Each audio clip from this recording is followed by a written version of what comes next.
I'm going to talk about the iatrogenically altered breasts. We see this a lot. I'm going to include trauma in this. It's actually not caused by physicians, but it looks like physician-induced change.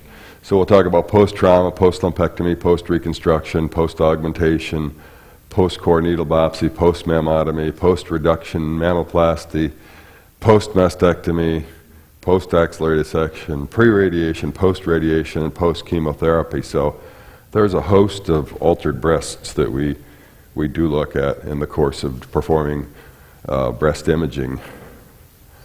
Now, I want to give you a little historical perspective on how markers were first developed.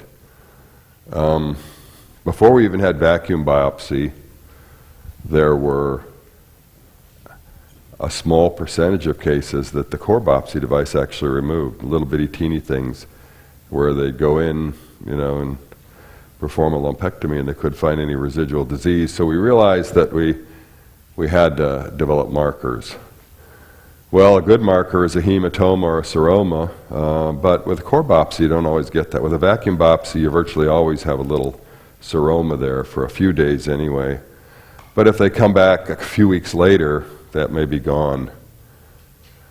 So the mammotomy clip was developed, and again, this is of historical interest. It was put in through a vacuum probe. Initially, we didn't mark core biopsies. We only marked the vacuums because they developed a device you could deploy through the vacuum device. But it was weird because it clipped onto the sidewall of the cavity rather than deploying in the center, and I'll show you what the problem with that is and why they developed the pledges that you just dump in the center.